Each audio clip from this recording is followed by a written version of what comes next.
I didn't think that at 56 I would be able to fall in love like a teenager. I fell in love with his blue eyes, his big heart, and warm hands. No man in the world had ever hugged me like he did.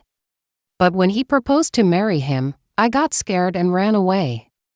I booked a hotel room, turned off my phone, and stayed like that for 2 days. I couldn't believe that anyone could love me. My own children didn't love me. "Mom, you're too much in our life. My wife is sick of what you cook. You snore too loudly. You take a bath too often, we need to save water. You're raising our grandchildren the wrong way." I was so angry when I heard that from my son. And the main thing is that I didn't live with them, they lived in my house and didn't want to move out. If you want us to move out, help us buy an apartment. Sell your house and give us money for a separate apartment, my daughter-in-law shouted at me as if I owed her something. But I don't owe anyone anything. They started to hurt me and do various dirty things in the house. I was so offended by them that one day I was ready to pack my things and leave the house. At work, I went to myself and started crying in the staff lounge. Then a man came in who I hadn't paid attention to before. I had been living alone for 10 years and couldn't even dream of falling in love with someone again. Emmanuel was very caring towards me. He brought me tea and chocolate, listened to me, and said that he had a plan. The children should be evicted from the house and not run away alone. Because that's all they're waiting for. My name is Gina, by the way. Gina who should have known better, according to my daughter-in-law, Gina, who is too much according to my son.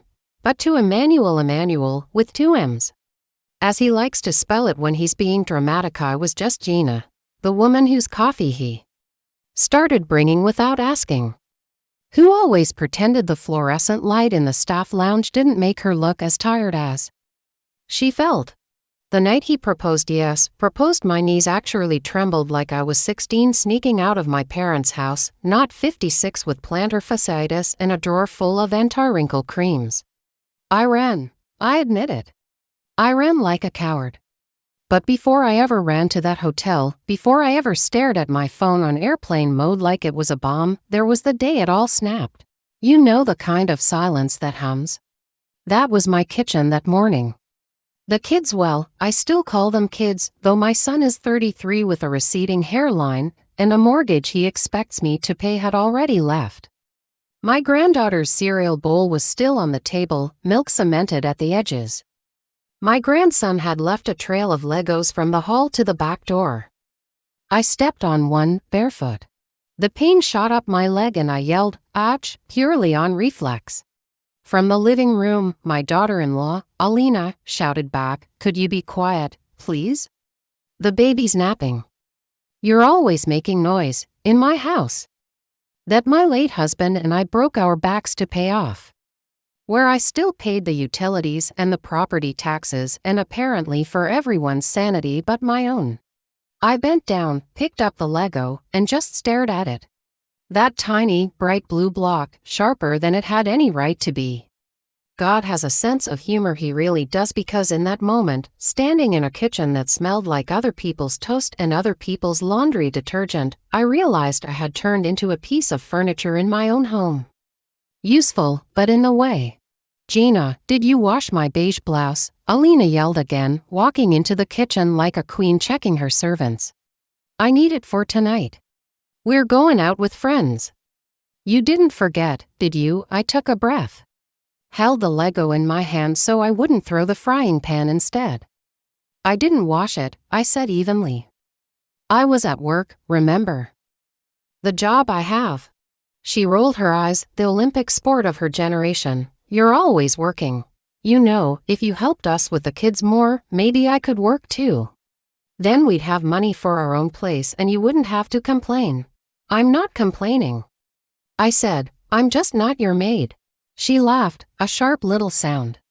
"Tell that to all the dishes you leave in the sink. And my mother would never talk to me like that." "I'm not your mother," I replied. "And this is my house." Long sentence. I could practically hear the match hit the gasoline. Alina stepped closer, eyes narrowing. If you wanted us to move out, you'd help us. Sell this old house. Give us a start. You're just sitting on it, like a dragon on gold you're too old to enjoy. Too old. That one landed. My son came in at that exact moment, of course, with perfect timing, like I'd summoned him by wanting a witness. Mom, he sighed, like I was the one causing chaos. What did you say now? I almost laughed. What did I say? Not what did she say. Not why is my wife insulting my mother in her own kitchen. No. Just, what did you say now? I looked at him. My little boy who used to cry if I left him at preschool 5 minutes early. Now I couldn't get rid of him with a crowbar. What I said, I replied, voice surprisingly calm, is that this is my house. His jaw tightened. We're family. You're supposed to help us. You're always inserting yourself into our life, criticizing how we raise the kids. Mom, you're too much in our life. My wife is sick of what you cook. You snore too loudly. You take a bath too often. We need to save water. You're raising our grandchildren the wrong way, I quoted back at him, word for word. The argument we'd had the week before, still echoing in my skull. His ears went a little pink. Good. At least his blood still circulated. I'm going to be late, he muttered. We'll talk about this later. They left. The front door slammed. A picture frame rattled on the wall, and I stood there, holding that stupid blue Lego, feeling something inside me crack, but not in the pitiful, broken way they probably hoped. It cracked like ice in spring, loud, final. At work, I made it to the staff lounge before the tears started. I thought I could hold them back. I'm an expert at smiling through nonsense. I can flip a burger while listening to a grown man whine about cold fries in a tone he's never used on his own mother. I can mop a floor while my knees are screaming. I can do a double shift with a fake smile. But that day, no. I folded into one of those plastic chairs, pressed my face into my hands, and let it all leak out. I didn't even hear the door open. I just smelled coffee, real coffee, not the burned tar from the communal pot. Then the crinkle of a chocolate wrapper. A paper cup appeared on the table in front of me. Next to it, a little square of dark chocolate. Careful, a deep voice said softly. If you cry into it, it gets salty. I snorted in spite of myself. Salted terra latte. Very trendy. I looked up. It was the man from the grill line. I'd seen him 100 times, hair going silver at the temples, moving a little slower when he thought no one watched. Emmanuel, his name tag said, though everyone called him Manny. I don't drink with strangers, I said, wiping under my eyes. He smiled. Lord, those eyes. Blue like a summer sky, but with little tired lines at the corners that made me want to smooth them with my thumb. We've worked in the same place for 5 years, Gina, he said. I think the stranger phase is over, don't you? He slid the chocolate closer. This is medical, he added. Prescribed by Dr. Manny. Taken with coffee at regular intervals until the urge to commit homicide passes. I laughed. Actually laughed. You heard. He shrugged.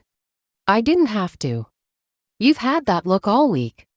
The one that says my family is auditioning for the role of villain in my story. I blinked. You think I'm the main character of my own story, of course, he said simply. Whose story did you think you were in? Your son's. I didn't answer. Because the truth was, I had been acting like a side character. A background prop that cooked and babysat and pretended not to hear when they mocked the way I laughed at sitcom reruns. We live in my house, I said quietly, but they talk to me like I'm the guest. He listened. That's what hooked me more than the eyes and the hands, if I'm honest. Emmanuel listened. Not the way people do when they're just waiting to talk. He listened like my words were puzzle pieces he was carefully fitting together. I told him about the baths, and the snoring, and how my daughter-in-law had started slamming cabinet doors when I didn't jump fast enough. How they'd forgotten to buy groceries and assumed I'd restock everything, the little things. The petty cruelties that are too small to justify a big blow-up but sharp enough to bleed you out. Over time. Finally, I whispered the thing I was most ashamed of. I thought about leaving.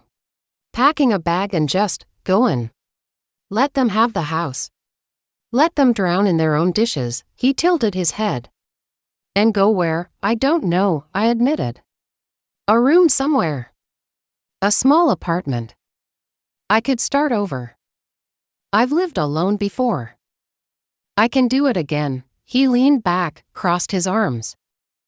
That's exactly what they're waiting for. The words dropped into the room like a stone into a still pond. You think they're doing this on purpose? I asked. I think, he said slowly, your son is too cowardly to say, Mom, sign this paper and hand over your house. So he marries someone willing to do the dirty work? They push and push and push until you run. Then they get the house in the moral high ground. Poor us, abandoned by Mom. I stared at him. It was like he'd opened my skull and read the thoughts I was too afraid to admit. So what do? I whispered. Because I'm tired, Emmanuel. I'm tired of fighting in my own kitchen. He smiled, then not the comforting, gentle smile he'd used a moment ago, but something sharper. Strategic. That's the thing, Gina, he said. You don't run. You evict. I blinked. Evict, he leaned forward, voice low, conspiratorial. You think the only option is to be the villain or the victim. There's a third one. You can be the landlord. That made me laugh. An actual, snorting, almost ugly laugh. I've never evicted anyone in my life. Good, he said. First time for everything. I picked up the chocolate, unwrapped it slowly. And how exactly am I supposed to do that? Throw their stuff on the lawn. They'll call me crazy. They already tell the neighbors I'm dramatic. He shrugged. Then we don't do it your way. We do it mine. Something in his tone made the hairs on my arms stand up. Not out of fear. Out of recognition. Here was a man who'd been pushed before. Who'd decided, at some point, that he was done being pushed. Your way, I repeated. Which is, he smiled again, softer this time. First, you stop apologizing for existing. Second, you talk to someone who knows the law. The law, I frowned. My son, he said casually, like he was mentioning what brand of cereal he bought. He's a cop. Good one, too. Hates bullies. Especially the kind who hide behind the word family. I felt something warm and dangerous bloom. In my chest, hope, maybe. Or rage finally putting on armor. I don't want to get my son in trouble, I murmured. Emmanuel shook his head. You're not getting him in trouble. You're getting yourself out of it. He checked the clock on the wall. Break's almost over, he said, standing. Think about what I said, Gina. About whose story this is. He walked to the door, then paused and looked back at me. And one more thing, he added. When the time comes and I tell you to pack your things, you're not leaving the house. They are.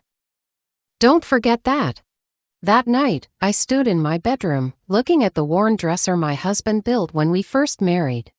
I slid open the top drawer and pulled out the little tin where I kept my important papers, copies of the deed, insurance receipts, the list of monthly bills. I laid them all out on the bed like tarot cards. The story of my life in printed ink and signatures. For the first time in years, I didn't feel like a tired woman being slowly edged out of her own home. I felt like what I actually was. Owner, head of household, woman who had options. Down the hall, I heard my grandson yelling at his game console and my daughter-in-law complaining that the Wi-Fi was acting stupid again. My son came home late, as usual. And went straight to the fridge without saying hello. I listened to all of it, every careless word.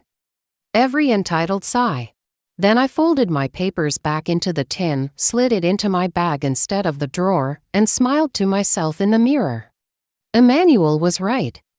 I wasn't going to run. If there were going to be suitcases in this house, they weren't going to be mine. And that, though I didn't know it yet, was the decision that would lead to police warnings, cut power lines, my flooded kitchen, and the day my beloved dog disappeared. But that's later. That night, all I knew was this: for the first time in a very long time, I was done being the victim in my own story. I was about to become the problem my children never saw coming. The next morning, I woke up before everyone else. Old habit. Years of dragging myself out of bed to pack lunches for people who forgot to say thank you had trained my internal alarm better than any clock. But that morning, I didn't go straight to the kitchen. I lay there in the half-light, staring at the ceiling fan turning lazily above me, my hand resting on my bag where the tin of documents now lived. Owner. I repeated it in my head like a new name. Owner. Not burden. Not live-in babysitter. Not too much. When I finally did go to the kitchen, my daughter-in-law was already there, staring into her phone like it owed her money. She didn't say good morning. She just pointed at the sink. You didn't run the dishwasher, she announced. Good morning to you too, sunshine. I went to bed early, I said, pouring myself some coffee. You could have run it, she scoffed. I put the kids to bed, I was exhausted. You're home all evening, you can handle a few plates. I took a slow sip of coffee, let the silence stretch. It was a small rebellion, but it felt like standing on a battlefield with my flag planted. I was tired too, I said finally. And these are everyone's dishes. Not just mine. She stared at me like I'd spoken in Martian. Then she shrugged dramatically and walked away, muttering just loud enough for me to hear, unbelievable, unbelievable, indeed. At work, Emmanuel was waiting. He was leaning against the back door when I arrived, coffee in one hand, jacket slung over his shoulder. Same blue eyes, same calm face, but there was a little spark there now, like he'd bet on a horse and was waiting to see if it would run. And, he asked as soon as I got close. Did you think about it? I didn't pretend not to know what he meant. Yes, I said, adjusting my bag on my shoulder. I thought about it all night. Between imagining strangling my daughter-in-law with a dish towel, he grinned. Promising start. And I'm scared, I said honestly. What if I throw them out and they hate me forever? He didn't flinch. Gina, they already treat you like they hate you. They just enjoy the benefits. That stung. Because it was true. We walked toward the staff lounge together. It's not that simple, I muttered. Mothers don't just evict their children. People will talk. People always talk, he said. They talked when you worked after your husband died. They talked when you didn't remarry. You think they'll suddenly become fair judges now? I sighed. My son. He wasn't always like this. I'm sure he wasn't, Emmanuel said quietly. Neither was mine. I looked up at him, surprised. I'd never heard him talk much about his own family. He wore his wedding ring on a chain around his neck, not on his finger, and once I'd seen him staring at it like it was a gravestone. What happened to yours? I asked cautiously. He opened the lounge door for me, then followed me in, taking his time answering. My ex-wife, he said eventually, didn't like that I worked nights and didn't make enough money. She liked me more when I was killing myself for overtime. When I tried to scale back before my back gave out, she decided I was lazy. She left. Took our son, and told everyone I'd abandoned them. I sank into the nearest chair. That's not what happened, no, he said. But it's what stuck. For years Leo, my boy, would barely speak to me. You know what fixed it? He sat across from me, leaning on his elbows. Time. And the truth. Not me sacrificing myself harder. Not me begging. Just me refusing to lie about what happened anymore. And now he's a cop, I said. He nodded, a little pride sneaking into his eyes. Good one, too. Stubborn as hell. Wonder where he got that. I smiled despite myself. So what's the plan, General? He straightened up like I'd just given him a promotion. Step 1. Information. You need to know exactly what your rights are. Not what your son thinks they are. Not what your daughter-in-law found on some half-baked blog. The real ones. I swallowed. And your son, he can help with that. I already told him about you, Emmanuel said, watching my face. No names, no address. Just the situation. He was Not impressed with your kids, let's put it that way. I felt my cheeks burn. You told him I can't stand up for myself. He shook his head. No. I told him you've been standing up for everyone but yourself for years. Big difference. I opened my mouth, then closed it again. My brain felt like someone had opened a window in it and let fresh air in. Uncomfortable, but necessary. Will you meet him? Emmanuel asked. Here, I glanced around at the peeling posters and humming fridge of the staff lounge. He chuckled. No. Somewhere neutral. Somewhere you feel like a person, not a paycheck. There's a diner 2 blocks from the precinct. Good pie. Terrible coffee. Leo swears by the pie. I thought of Alina's face if she ever found out I'd sat in a diner with a police officer, planning her exit strategy. Fine, I said. I'll meet him. Tonight, he asked. I hesitated. My son had already told me they were going out with friends, which meant I'd be asked to watch the kids whether I liked it or not. Like a free baby monitor with wrinkles. Then I remembered my tin of papers in my bag. Owner. Tonight, I agreed. If they complain, I'll tell them I have plans. Emmanuel raised an eyebrow. Do you ever tell them that? No. Good, he said. First time for everything. The diner was exactly what he'd promised. Chrome edges, red booths, the smell of fried things and old coffee baked into the walls. Emmanuel was already there, sitting in a booth near the window with a young man who looked like him, only sharper around the edges. Same eyes, same set to the jaw, but with a fresh haircut and the kind of posture that says I will write you a ticket and sleep like a baby afterward.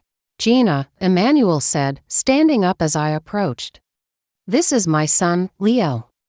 Leo, this is the woman I told you about. The one with more patience than God and less appreciation than a mop. Dad, Leo muttered, but he stood and held out his hand. Ma single quotes am. Nice to meet you. I shook his hand. Firm grip. No nonsense. It made me want to sit up straighter. First thing, he said, sliding a notepad toward him, I'm not here as your official anything. I'm just Emmanuel's kid with a badge who knows the system. Okay, I said. Second, he continued, nothing you're describing is normal. It's common, he corrected himself, but it's not normal. I let out a shaky laugh. Is there a difference? Oh yeah, he said. Lots of awful things are common. Doesn't make them acceptable. The waitress came by, poured us all something that technically qualified as coffee, and took our order. Emmanuel insisted I try the pie. For strength, he said. Revolution calories. Tell me about your house, Leo said once she'd left. Whose name is on the deed? Mine, I said, with a small, embarrassed smile. Just mine. My husband and I bought it together, but when he died we refinanced and put it only under my name. The kids were teenagers. I thought I was protecting them, in case he had debts I didn't know about. Smart, Leo said, jotting something down. Do your son and his wife pay rent? I almost choked on my coffee. Rent, he looked up. Yes, ma'am. Do they pay anything toward the mortgage or utilities? No, I said. I mean, sometimes they buy groceries when they remember. Leo exhaled slowly through his nose. Emmanuel muttered, I told you, under his breath. Okay, Leo said. So legally they're not tenants with a formal lease. They're more like guests who never left. That's messier emotionally, but simpler on paper. Which is good for you. Good, I repeated, as if I'd misheard. Good, he confirmed. It means you can ask them to leave. You give them a written notice, no shouting matches, no dramatic speeches, and a reasonable deadline. 30 days, say. If they refuse, then we go to step 2. My heart was hammering. What's step 2? Documentation, he said. You start writing down everything. Dates, times, what they say, what they do. If they sabotage anything in the house, take pictures, save text messages, voicemails. You build a little mountain of proof that they're not just family having a disagreement. They're abusers taking advantage of an older relative. The word hit me like a slap. Abusers. I'm not that old, I protested weakly. You're old enough for people to weaponize your age, Emmanuel said gently. That's what matters, Leo nodded. They're already doing it. You're too much, you're dramatic, you're old, you don't understand. It's a pattern. The law doesn't love patterns, but it respects evidence.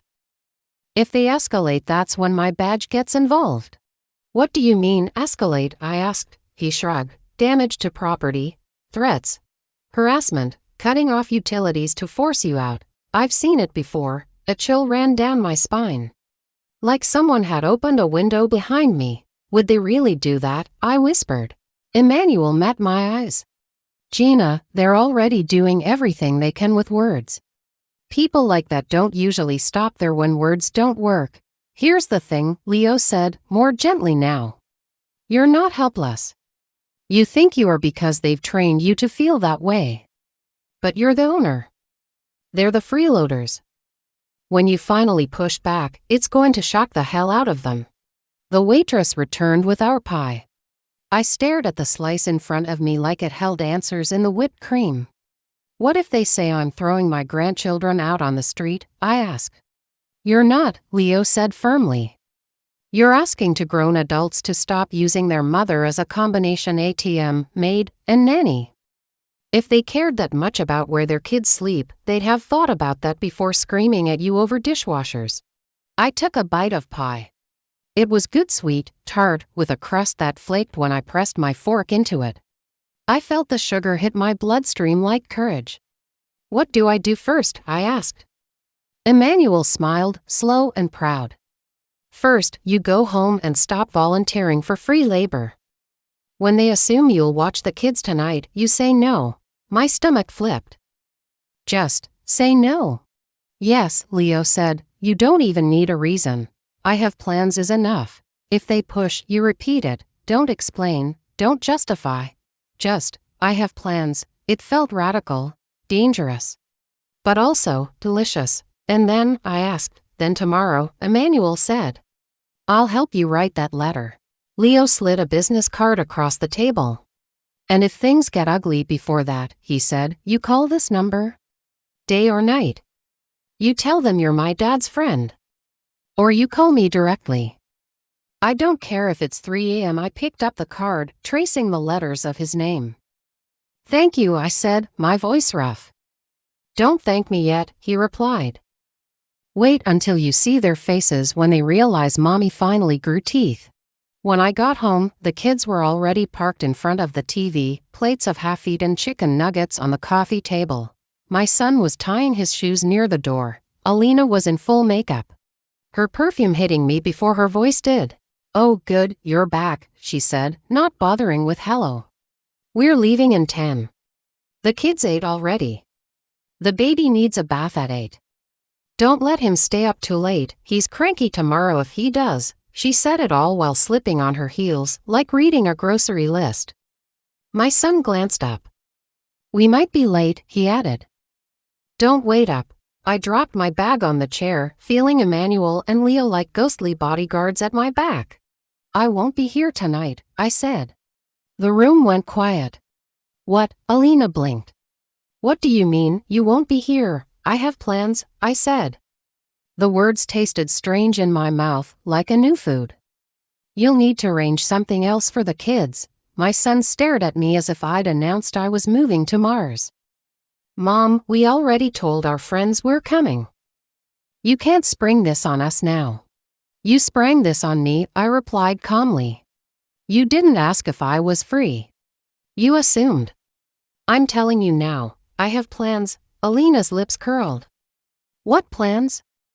You never go anywhere. Tonight I am, I said simply. She stepped closer, voice dropping to that low, dangerous tone she used when she wanted to cut without sounding like she was cutting. You know, my mother begs to see her grandchildren. She drives an hour just to spend an evening with them. But you're always making everything about you. I smiled then. It surprised us both. Then maybe you should call your mother, I said. I hear she's very eager. My son's eyes went wide. I had never, in all the years of this circus, suggested that option. Not once. "Mom," he said slowly, "this isn't like you." "I know," I answered. "That's kind of the point." He opened his mouth again, then closed it when I picked up my keys. "You can stay," I added, softer now. "Watch your own children. Or you can take them with you." "But I'm going out." They watched me walk to the door like I'd grown wings. Outside, the evening air felt cool and sharp. I didn't go far. Just drove around for a while, past lit windows and quiet streets, the radio low. I ended up in the parking lot of the supermarket, sitting in my car, staring at my hands on the steering wheel. I'd said no. It was such a small word. 2 letters. But it felt like I'd pushed over the first domino. When I finally got home, the lights were off. Their car was still in the driveway. They'd stayed, then good. I stepped quietly into the house, feeling strangely light. Like I'd put down something heavy I'd been carrying so long I forgot it wasn't a part of my body. As I passed the hallway, I heard voices behind their closed bedroom door. Low, tense. "Can't believe she did that," Alina was saying. "She thinks she can just stop helping, watch. If she wants to play like that, we can make this house very uncomfortable for her." My son's reply was muffled, but I caught enough. "She won't last. She's too soft. We'll push her, she'll break, and then she'll have to sell. You'll see." I stood there, hand on the wall, heart pounding, listening to my own child plan my surrender like a strategy game. Very uncomfortable. They had no idea who was about to get uncomfortable. I walked to my bedroom, closed the door softly behind me, and took out Leo's card. I placed it on my nightstand. Right next to the lamp. Tomorrow, I thought, sliding into bed. Emmanuel and I will write that letter. I turned off the light. In the darkness, my phone buzzed with a new message. "Emmanuel, proud of you, landlord. Don't lose your nerve now. This is where it gets interesting." Oh, Emmanuel, if only I'd known how interesting. Because within a week of that first no, my children would stop using just words, and they'd start using wires, water, and wheels. The next morning felt different. Not lighter, not yet, but steadier, like the floor under me had stopped shifting. I made myself a proper breakfast, scrambled eggs with tomatoes, the kind my daughter-in-law always sniffed at because the kids won't eat that. The house was quiet. My son and his wife had left early for work, the children dropped off somewhere, likely at a neighbor's, since they hadn't dared wake me after last night's rebellion. When I left for my shift, the sunrise was still brushing pink across the rooftops. The air felt sharp, like it was signaling the start of something. At work, Emmanuel was wiping down the counter with a towel, humming badly to an old Motown song. He caught sight of me, straightened, and that broad grin spread across his face. "Well," he said, tossing the towel aside, "did you do it?" I said no, I replied, feeling a ridiculous flutter of pride. He let out a whistle. "Gina the fearless. Gina the resolute. Gina the woman formerly known as doormat." "Oh hush," I said, but I was smiling. He sobered slightly. "How did they take it?" I shrugged, but my stomach twisted a little, badly. "They argued in their room after I left. I heard enough to know they're planning something." Emmanuel leaned a hip against the counter. "And how does Gina the resolute feel about that?" "Prepared," I said more bravely than I felt. "Good." He nodded at my bag. "You bring your papers?" I patted the front pocket. "Right here." "Good," he repeated. "We'll draft that letter on my break." The letter was short, simple, and terrifying. Formal notice to vacate, it began. 30 days. Respectful but firm. No accusations, no hostile language. Leo had insisted on keeping it clean and professional. "Judges like facts," he'd said. "Not emotions." I practiced reading it aloud. It felt surreal, like I was rehearsing lines for a play. "You'll give it to him tonight," Emmanuel said, tapping the paper. "Hand it to your son. Not the daughter-in-law. She's already itching for a fight. Let him carry the weight." I swallowed. You think he'll explode. I think, Emmanuel said slowly, your son is a man who's gotten very used to his mother being afraid of him. And nothing rattles a bully like a woman who stops shaking. Great, I muttered. I'll write that on my tombstone. He laughed and squeezed my shoulder. You're doing the right thing. I hoped he was right. That evening, I found my son alone in the living room, scrolling through his phone. Alina wasn't home yet. That was a blessing. The kids were in their room. The muffled sound of cartoons seeping through the door. Can we talk? I asked. He didn't look up. I'm busy. I need 5 minutes, I insisted. He sighed loudly, the way he always did when I dared interrupt his royal schedule. Fine. What now? I took a breath. I need you and Alina to find your own place. That got his attention. His phone lowered an inch. What? I held out the letter. This is a formal notice. 30 days. I'm asking you to move out. For a moment, he didn't move. Didn't blink. Then he laughed a sharp, scoffing sound. Mom, this isn't funny. It's not a joke, I said. I'm serious. He read the letter. I watched the color rise up his neck, his jaw clenching. You can't do this, he snapped. We're family. I know, I said gently, but this arrangement isn't working anymore. Not working for you. Maybe, he spat. We're doing our best. We need help. I've helped, I said softly. For years, you want us homeless, he demanded. You have jobs, I said. You're not helpless. We can't afford a place right now. You could, I said. If you didn't rely on me for everything. His eyes narrowed. This is because of last night. Isn't it? Because we asked you to babysit. You're being dramatic. This is ridiculous. I'm not arguing, I said. I'm telling you, you have 30 days. What if we just don't leave, he said, stepping toward me, voice dropping into that tone he used when he wanted to intimidate. I didn't look away. Then we'll handle it legally. His jaw fell open. Legally? You're going to get the government involved? Jesus, Mom, what's wrong with you? Nothing, I said, though my hands trembled. I'm just done being walked on. He crumpled the paper and threw it onto the floor. You'll regret this, he said. I swear you will. Then he stormed past me and slammed the door so hard a picture frame fell off the wall. I stayed right where I was, breathing through the fear, until my hands stopped shaking. Emmanuel had warned me it would get worse before it got better. He hadn't been wrong. The next 3 days were tense, cold, hostile in a quiet way. My son stopped speaking to me altogether. Alina moved through the house like a storm cloud with lip gloss, banging cabinets, muttering insults just loud enough for me to hear. Selfish, crazy, ungrateful woman. The kind of words meant to chip at a person's armor. I didn't flinch. Not outwardly. Then the small sabotages started.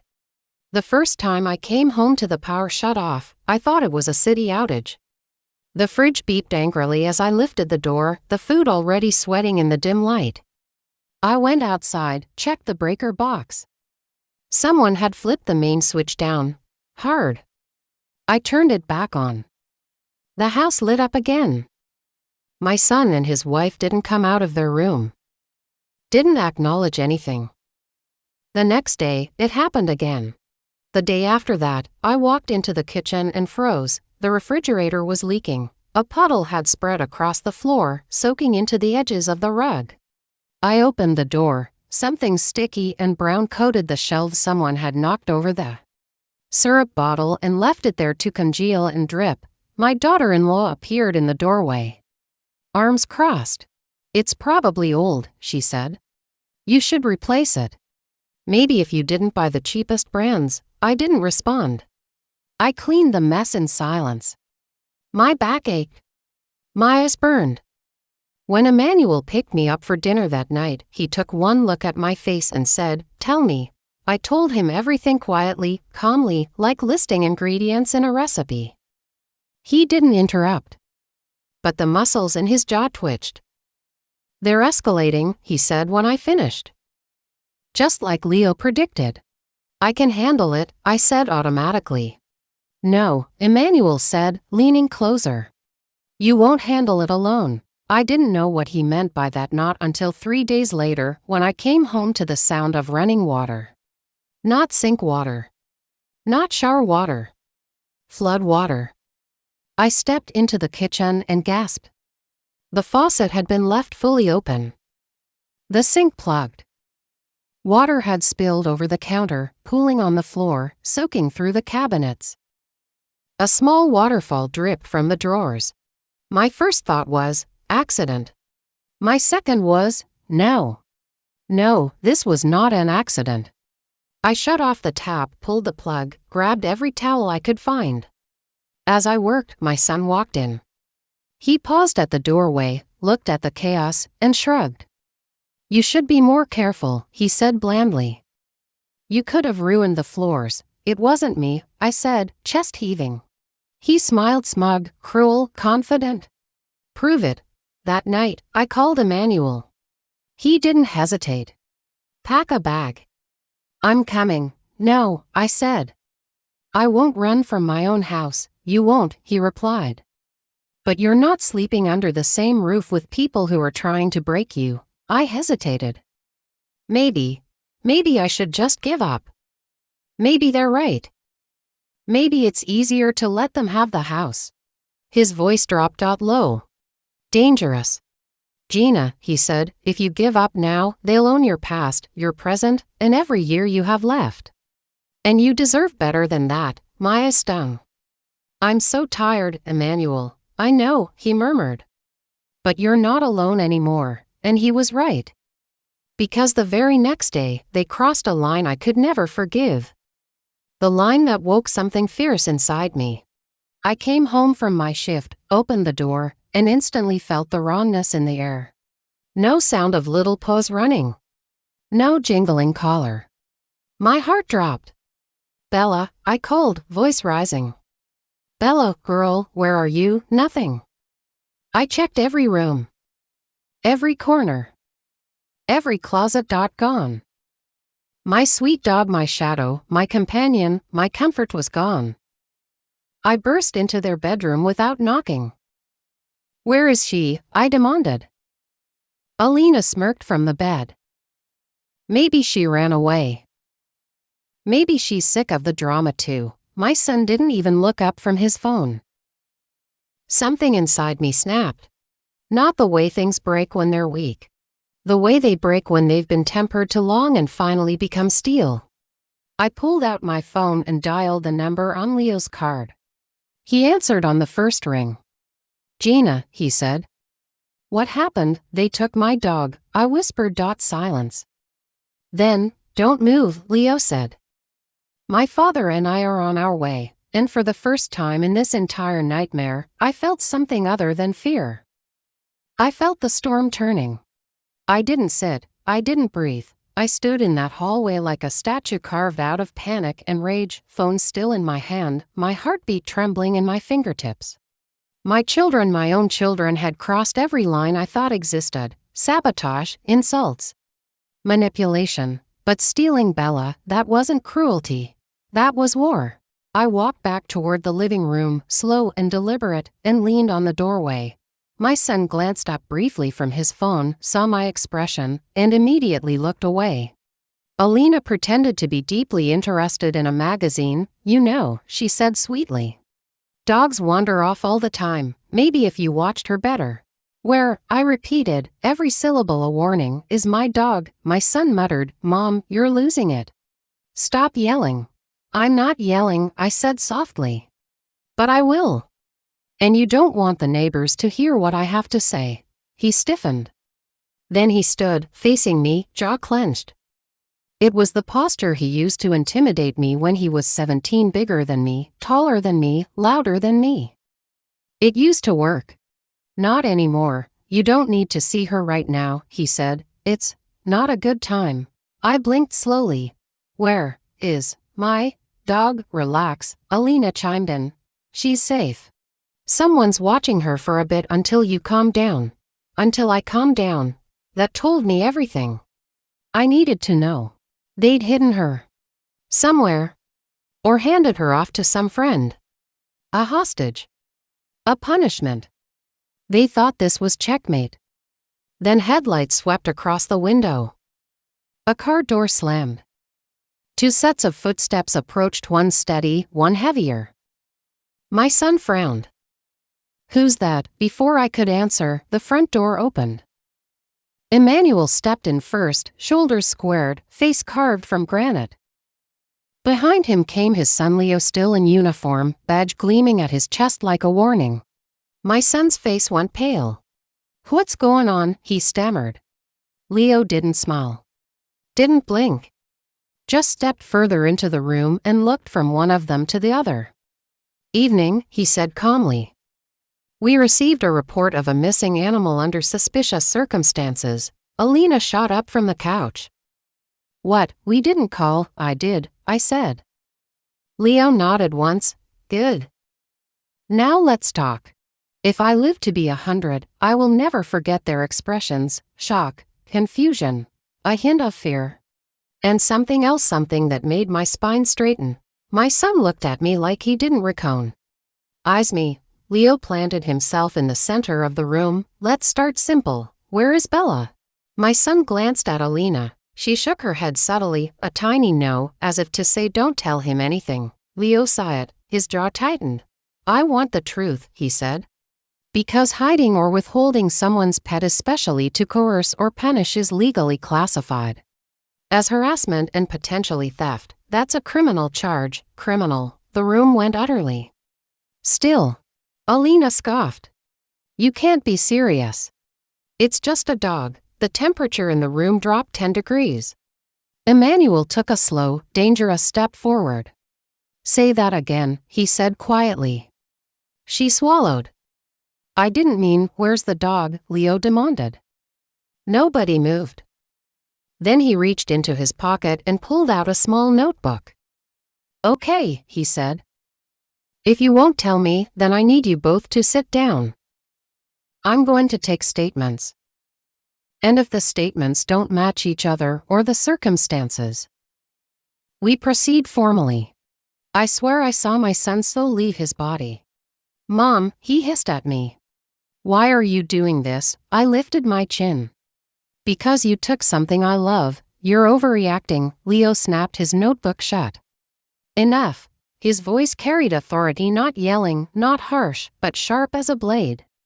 "You two have been living here rent-free, contributing nothing, and escalating tensions to an unsafe level. We already have documented complaints. Now we have a missing pet. Let me make something very clear." He leaned in slightly. "This ends tonight. You return the dog, or you deal with legal consequences." My son wavered. Alina cracked first. "She's with my cousin," she blurted. "Okay. We took her to my cousin's place because she keeps barking and messing up the house," and Leo held up a hand. "Address." She hesitated. Emmanuel stepped closer. "Address," Leo repeated.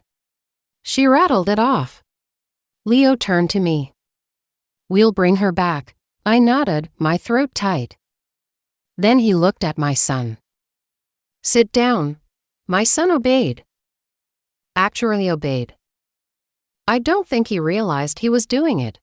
"What happens now?" he whispered. "What happens next," Leo said, "is that you stop thinking you can bully your mother into giving you her house, her time, or her sanity. Starting tonight, things change." Alina opened her mouth to argue. Leo didn't let her. "If you interfere again," he said, "I will file a report. And there are charges that come with that kind of behavior. Are we clear?" Silence. Then, "Yes," my son said. Barely audible. When Leo and Emmanuel left to retrieve the dog, I stayed in the living room, leaning on the armrest of a chair while my son and his wife sat on the couch like two chastened children. Alina glared at me. "I can't believe you called the police on your own family." "I didn't call the police," I said. "I called the only people who have shown me respect lately." My son rubbed his forehead. "Mom, things just got out of hand." "Okay, no," I said. "You got out of hand. And out of decency. And out of excuses. You think they'll protect you forever," Alina said bitterly. "I don't need forever. I replied. I just need long enough to get you out of my house. Her face twisted. You're unbelievable. And yet, I said, here I am. She looked like she wanted to scream. My son said nothing. For the first time in months, the silence belonged to me. An hour later, headlights swept across the window again. The door opened. And there she was. Bella barreled into the house like a furry rocket, barking, wriggling, tail wagging so hard her whole body shook. I dropped to my knees and buried my face in her fur, laughing and crying at the same time. Emmanuel closed the door behind him. Leo stepped forward. She was tied in the backyard of the cousin's house. Cold, thirsty, scared. Not an accident, Alina flinched. My jaw tightened. Thank you, I whispered, hugging Bella tighter. Leo nodded curtly. Now. About the next step, he turned to my son and daughter-in-law. You're leaving, he said. Not in 30 days. Not in 14. You'll arrange temporary housing immediately. Hotel, short-term rental, friend's place, doesn't matter, but you will not remain here while you continue to endanger your mother. You can't force us, my son said, but it came out weak. No, Leo agreed. But the court can. And if you push one more inch, that's exactly where this is headed. Emmanuel folded his arms. And if I have to show up here every night until they're gone, I will. There was no bluster in his voice. Just truth. My son looked at the floor. Alina glared at all of us, then at me, then at Bella. You'll regret this, she hissed. Maybe, I said calmly. But at least I'll regret it in my own home. They packed their bags that night. Not all of them know, they left plenty of junk behind, because of course they did. But the essentials went into suitcases, clothes, toiletries, electronics. And their pride stomped flat under their feet like a cracked eggshell. They didn't say goodbye. They didn't apologize. They walked out the door looking back at the house like it was something stolen from them. Emmanuel waited with me on the porch as they drove away. They'll try more things, he said softly. People like that don't give up control easily. I know, I said, but I'm not afraid anymore. He smiled warm, proud, a little sad. You shouldn't be. He murmured, you did this, you stood up, you protected yourself. I exhaled shakily. I didn't do it alone. No, Emmanuel said. But you let someone help you. That's just as brave. Bella nudged my hand with her nose, whining softly. I scratched behind her ears, my heart finally easing. Is it over? I asked. Emmanuel's eyes flicked toward the driveway. No, he said. Not yet, and he was right. Because the next morning, I found something under my windshield wiper. A note. One sentence, scrawled in angry handwriting. You made a mistake. Oh, my children. My ungrateful, foolish children. They still didn't understand the truth. I had only just begun. I didn't sleep that night. I lay in bed with Bella curled against my legs, listening to every creak of the house like it was speaking a new language. The silence was strange clean for the first time in years, but beneath it ran a quiet tension, like the house itself was holding its breath along with me. By morning, the note was still in my pocket, the ink smudged from how many times my fingers had traced it. You made a mistake, a threat, but worse than that, a promise. When I stepped outside with Bella for her morning walk, the air was crisp. The sky a gentle gray. For 5 blissful seconds, it felt like nothing could touch me. Then I saw it. A long, deliberate scratch across the side of my car. Deep, fresh, cruel. I froze. Bella whined and nudged my leg. Someone had taken a key or something sharper and carved a jagged line from the front bumper to the back door. Like a signature. Like a message. My son's message. Or Alina's. She had the pettiness of a Shakespearean villain and the subtlety of a toddler with a marker. My first instinct was to sink to the curb and cry. My second was to march inside, fetch the biggest frying pan I owned, and swing it at the next person who crossed my path. But instead, I did the thing Emmanuel and Leo had both taught me to do. I documented. I took pictures from every angle, zoomed in, zoomed out. I photographed the ground, the mailbox, the curb, the driveway. Evidence. Proof. Armor. Then I went inside and dialed Emmanuel. He answered before the first ring even finished. Gina, his voice was sharp, alert. What's wrong? I swallowed. They scratched my car, a beat of silence. Then, I'm coming, wait Emmanuel, you don't have to rush, too late. He'd already hung up. He arrived in under 10 minutes, stepping out of his truck like a man who'd been summoned to a battlefield. When he saw the car, he let out a slow, controlled exhale, the kind men release when they're resisting the urge to punch a wall. This wasn't random, he said. I know. It wasn't kids messing around. I know. It was them. I know, Emmanuel. I felt my voice crack. He turned to me immediately, not with pity, but with a steadying presence that made me feel anchored again. We'll handle it, he said. Together, I nodded, trying to breathe normally. Within minutes, Leo arrived in his patrol car. His expression when he saw the scratch was a mirror of his father's anger, tightly reined in. He didn't say much at first. He just walked the perimeter of the car, examining the damage, scanning the driveway. Then he faced me. Gina, he said, this is criminal mischief. And when it's paired with the threatening note, it's harassment. My heart thudded. What do I do? We build the case, he said simply. You've already started. Good. He took his own photos.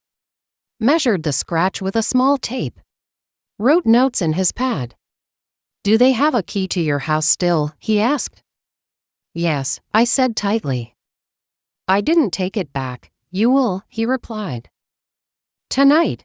My stomach twisted. They'll cause another scene. Let them, he said. Scenes are loud. Evidence is clear. Emmanuel touched my shoulder. Do you want us here when they come for more of their things? I whispered, please. He nodded once, like I had just given him a mission. That afternoon, I stayed busy. Not with cleaning or cooking or any of the domestic labor I'd been groomed to do for years. No, I prepared. I changed my passwords. I locked my bedroom door. I gathered my important documents and stored them in a tote bag near the front door. I placed Leo's card on the kitchen counter where I could grab it instantly. And for the first time since this nightmare began, I felt something powerful flicker in my chest. Not anger. Not grief. Resolve. They arrived around 6. My son's car pulled up first, then Alina's sister's minivan behind it. They stepped out with the self-importance of people arriving for a television interview. My son didn't knock. He just opened the door, his last privilege, and walked inside. We're here for the rest of our things, he announced. Good, I said. And when you leave, I'm taking back the keys. His jaw tensed. Mom, no, I said. No more discussions. Emmanuel appeared from the hallway like a guardian emerging from the shadows. He didn't say a word, he didn't need to. His presence alone shifted the energy. Alina scowled. Oh, great. The fan club is here. Leo stepped out from the kitchen, fully uniformed, notebook in hand. Good evening, he said evenly. Here to help facilitate the transition. Alina's face drained of color.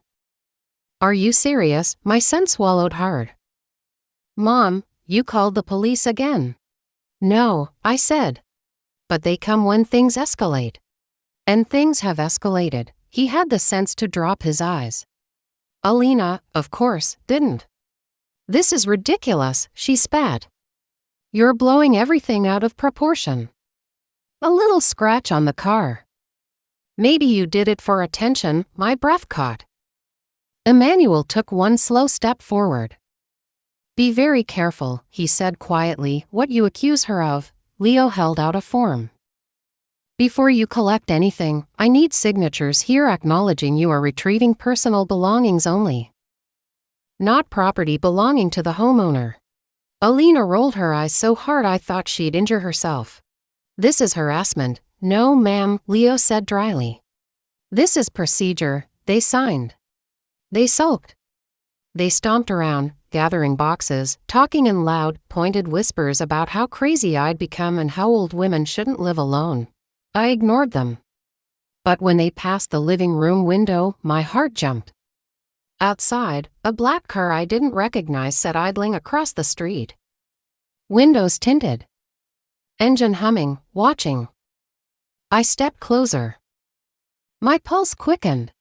Emmanuel followed my gaze. Do you know that car? He asked. No, I whispered. Leo joined us at the window. His hand went instinctively to his radio. The black car pulled off slowly, turning the corner with a deliberate, eerie calm. Probably someone they brought, Emmanuel said, but the suspicion in his voice told me he didn't fully believe it. When they finished loading their things, my son walked up to me. He looked older than he had a week ago, angrier, smaller. Are you happy now? He asked. No, I said softly. But I'm not your prisoner anymore. He blinked, stunned, surprised. You're ruining this family, he muttered. No, I repeated. I'm saving the part of it that's still me. Then I held out my hand. He hesitated. Keys, I said firmly. Slowly, very slowly, he placed them in my palm. Alina glared at me as if I'd stolen something valuable from her. You made a huge mistake, she hissed again. No, I said. I corrected one. She turned and walked out. My son followed. Leo closed the door behind them and locked it. Emmanuel let out a long breath. You okay? Yes, I said. And for the first time in years, it was true. But as I looked at the closed door, another feeling crept in. The sense that tonight was only an intermission. Because people like my son and Alina don't retreat quietly. They regroup. They plot. They retaliate. And I felt it already, that storm gathering again. Something was coming. And this time, it wouldn't be a scratch on my car. It would be bigger, darker. More deliberate. But I was ready. I had allies now. And I had myself. For the first time in almost a decade, I woke up in a quiet house. No slamming cabinet doors. No cereal bowls crusted to the table.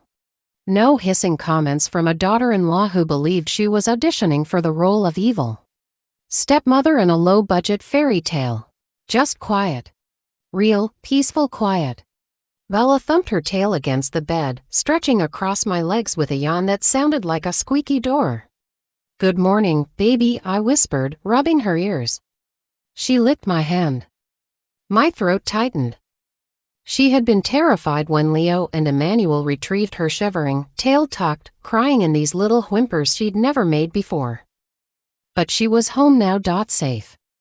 For the moment. Because even though the house was calm, my nerves were not. My instincts, those old woman instincts our children mock until they need them, told me the storm hadn't passed. It had simply paused. And something was coming.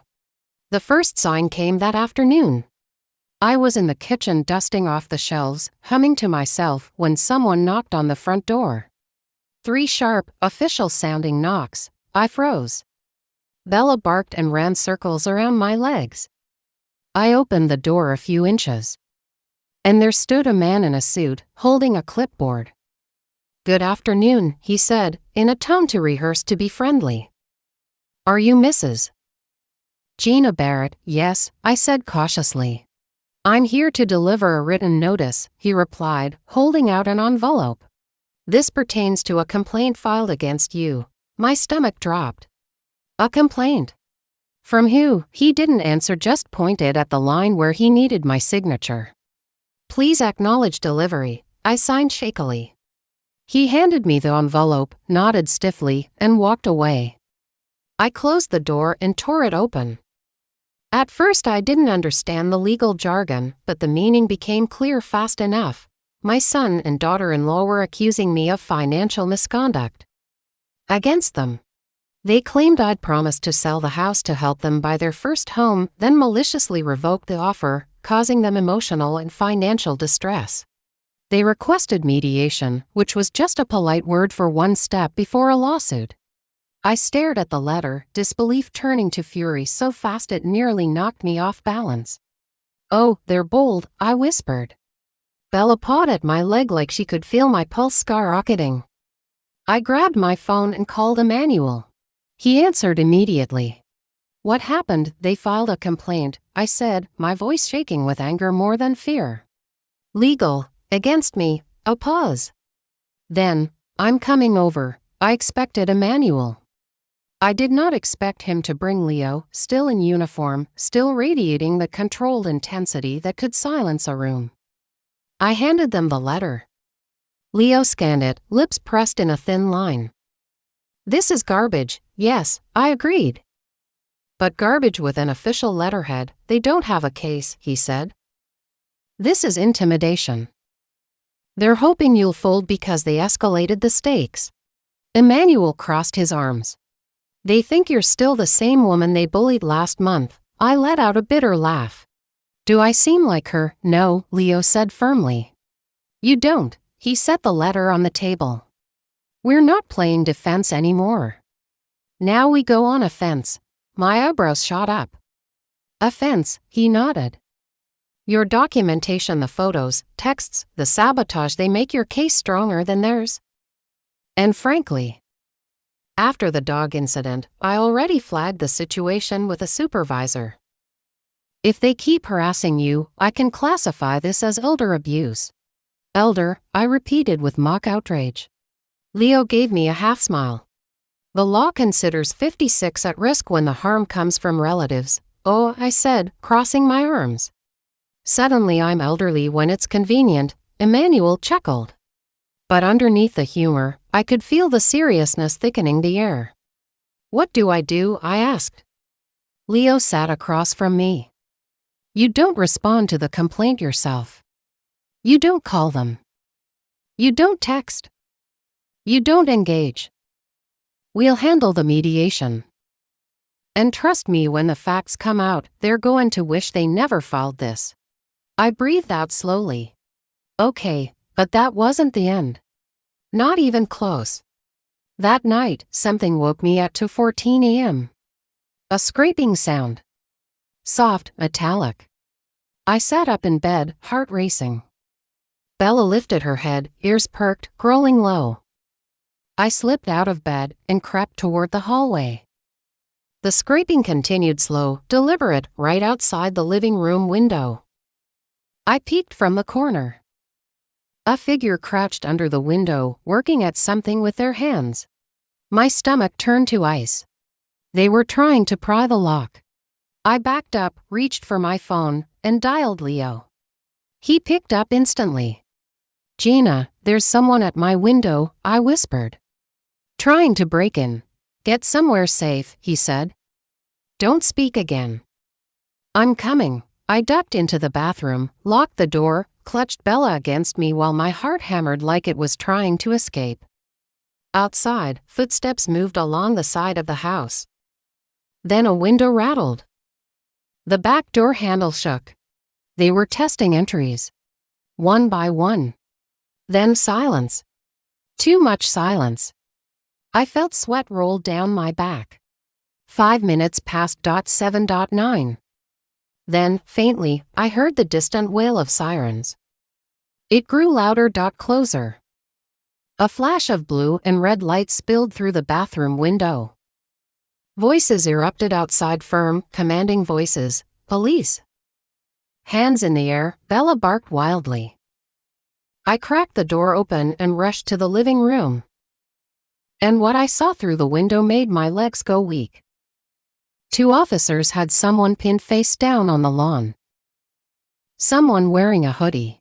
Someone resisting. Someone cursing in a voice that stabbed through my spine. My son, my son. I grabbed the doorframe, dizzy. Emmanuel appeared at my side. He must have raced over after Leo called him and put a hand on my shoulder. "I'm sorry," he whispered. But I wasn't sure if he was apologizing for the scene, or for the fact that he knew I needed to see it. Leo stood near the patrol car, jaw tight, giving commands with a level of professionalism that both impressed and terrified me. As they hauled my son up, he shouted toward the house, "Mom, say something, tell them I was just checking on you," but his words stumbled over the very truth that damned him. He wasn't there to check on me. He was there to intimidate me. Break into my home. Force me into fear again. And something inside me hardened, not from cruelty, not from vengeance, but from clarity. For the first time ever, I saw him not as my little boy, but as a man capable of hurting me. And willing to. After they drove him away, I stood on the porch while Emmanuel rubbed circles on my back to keep me steady. "He'll be processed and released," Leo said gently. "But there will be charges. And consequences." I nodded numbly. "Will he hate me?" I whispered. Emmanuel turned my face toward his. "He hasn't loved you for a long time," he said softly. "Not the way a son should." What he felt was ownership, not affection. That's a horrible thing to admit. It's also true. I swallowed hard. "And your part is done," Leo added. "Now the system handles him." The night air was cold. The house loomed behind me, big, empty, mine. For the first time, owning it felt like both a blessing and a burden. "I don't want revenge," I whispered. "I just want peace." "And you'll have it," Emmanuel said. "But people like your children, they don't go quietly." "Do you think they're finished?" Emmanuel and Leo exchanged a look. "That," Leo said carefully, "depends on one person." "Who?" "Your daughter-in-law." A shiver ran through me, because in my bones, I already knew she wasn't finished. Not even close, and the final confrontation waiting for us all would be the one none of us expected. The morning after my son's arrest, the world felt unreal, like I was living inside a movie where everything had shifted a few inches off center. He was released within hours, just as Leo said he would be. Not even sunrise had properly settled when I received the message, "Mom, we need to talk. You went too far. This isn't over." I didn't reply. I didn't need to. Because I knew exactly who the real threat was. Not my son, weak-willed, easily manipulated, always bending toward the loudest voice in the room. No. The real storm had a name, Alina. And she was about to make her final move. All day, I waited for the shoe to drop. I cleaned, reorganized drawers, sorted mail, walked Bella twice, but the tension in my chest stayed tight and unyielding. A warning I could almost hear whispered in my ear, "She's not done." By afternoon, Emmanuel insisted on staying with me. "I don't trust this quiet," he said, settling into the armchair like a sentry. "Quiet before the last attack always feels like this." I gave him a tired smile. "You talk like you've lived through wars." He met my gaze. "I've lived through a divorce with a vindictive woman and a union strike at a meat-packing plant." "Same thing," I laughed despite myself. But the humor dissolved when headlights cut across my window at dusk. A car pulled into my driveway. Not gently. Violently. A screech of tires. A slamming door. And then a shouting, "Alina!" Red-faced. Hair wild. Purse swinging from her arm like a weapon. She stomped toward the porch, her footsteps practically cracking the concrete. I stepped outside before she could start pounding on the door. Emmanuel rose behind me, a silent wall of muscle and intent. "You," she shouted, pointing at me with a manic fury I had never seen in her eyes. "You destroyed my family. You ruined everything, my family," I repeated calmly. "You spent years poisoning them against me. You deserved it," she spat. "You think you're some innocent old lady. You're a manipulator, a liar. You turned the police on us." "No," I said. "You turned them on yourselves." She lunged forward, but Emmanuel stepped between us, voice low and commanding. "That's enough." She ignored him, jabbing her finger toward the street where her car idled, engine still running. "My son is traumatized," she shrieked. "He spent a night in a cell." "You made him into a criminal." "I didn't make him break into my house," I replied evenly. "He did that all on his own." her face twisted into a snarl. This house was supposed to be ours. You promised. We made plans. I never promised, I said. You insisted. That's the same thing, she roared. Behind me, I felt Emmanuel shift, ready to intervene if she moved too close. But she wasn't done. Not even close. You want to play the victim? Fine, she sneered. But you haven't seen what real revenge looks like. She reached into her purse. And for a brief, horrifying second, I thought she had a weapon. But when she pulled her hand out, it wasn't a knife. It was a stack of papers. She threw them at my feet. Custody filings. Claiming I was mentally unstable. Claiming I endangered the grandchildren. Claiming I should be barred from seeing them unsupervised. The world narrowed into a pinpoint. You filed this, I whispered. Oh, yes, she hissed. If you want a war, Gina, then you'll get one. You pushed us out of this house, fine. But I'll make sure you never see your grandchildren again. Ever, my breath caught. Not because I believed she would win, but because I finally understood the depth of her malice. She didn't want my house. She wanted my peace. My heart. My sense of worth. She wanted to tear away the last things she thought I cared about. But what she didn't know, what she had never understood, was that once you survive real betrayal, real abandonment, real heartbreak, there's nothing left to threaten. Before I could speak, another pair of headlights turned onto my street. Leo's patrol car. He stepped out, hand already on his belt, expression unreadable. Is there a problem here? He asked. Alina whirled toward him. Yes, You, Leo said firmly, need to step back from the property immediately, she sputtered. I'm allowed to talk to her. It's a free country. You are currently violating the conditions of a pending harassment inquiry, he replied calmly. Leave now. Or I'll document your refusal, her bravado faltered. You can't keep protecting her, she shouted. You think the law is on her side. She's OLD. She's losing it. She's Alina. Leo's voice cut clean through her rant. Go home, she froze. He took a step forward. And understand this clearly, he said, his voice low but sharp enough to slice through bone. If you file false allegations against her, if you escalate this again, I will personally pursue charges for defamation, harassment, and malicious intent. You will not win. And you will not like what losing looks like. Something in his tone must have reached her, because for the first time, she looked afraid. Truly afraid. She backed toward her car slowly, fingers still trembling as she pointed at me. This isn't over, she growled. No, I said softly. But my fear of you is. She flinched, climbed into her car, and sped off without another word. Silence fell over the driveway. I felt my knees weaken.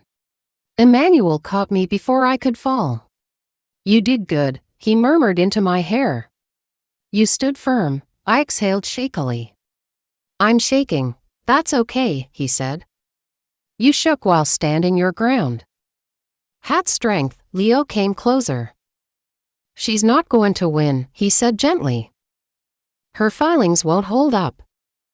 And trust me, judges don't take kindly to lies dressed up as legal documents. I nodded slowly. But my heart still felt heavy. I never wanted it to come to this, I whispered. I know, Emmanuel said. But sometimes, Leo added, the only way to stop someone from hurting you is to make it clear that you won't lie down and take it anymore. The mediation never happened. The moment Leo notified the legal office about her harassment and the break-in, everything she'd filed turned to dust. Their lawyer, if you could even call that cheap online service a lawyer, dropped them instantly. Soon after, my son sent a quiet text, I'm sorry. It wasn't perfect. It wasn't complete. And it didn't undo what he'd done. But it was the first real thing he'd said to me in years. I replied simply, take care of your children. Take care of yourself. And leave me in peace. I didn't block him. But I didn't open the door either.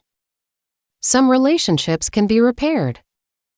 Others should be left exactly where they broke. Months passed. The house healed. Bella healed, I healed. And Emmanuel, well, he didn't just stay in my life. He became part of it. We rebuilt in small ways: coffee on the porch, evening walks, long talks about past regrets and future hopes. One night, sitting on my back porch with the sunset spilling gold across the yard, he reached for my hand. "You know," he said, "you started this journey scared of love." I laughed softly. "I was scared of a lot of things, but you faced all of them," he said, squeezing my fingers. "And you didn't break." "I did break," I whispered. "But breaking made room for courage," he smiled. That slow, warm smile that had changed everything for me. "I have something to ask you," he said, reaching into his pocket. My breath caught. Oh no. Not another proposal. Not yet. Maybe not ever. "Emmanuel," I began nervously. He pulled out a key. Just a key. "This is to my house," he said. "The back door." It's not a proposal. It's not pressure. It's just an invitation. If you ever need a place to run to, not away from fear, but towards something good, you're welcome. My throat tightened. I took the key, held it in my palm, then placed my other hand over his. "Emmanuel," I said softly, "I stayed in my house. I stood my ground. And now I'm finally free to go somewhere because I want to, not because I'm running from something." He smiled. "And where do you want to go?" I leaned my head on his shoulder. "Wherever you are," Bella barked as if seconding the vote. The sky darkened. Crickets hummed. The house behind me felt peaceful and strong again. And for the first time in a very, very long time, so did I.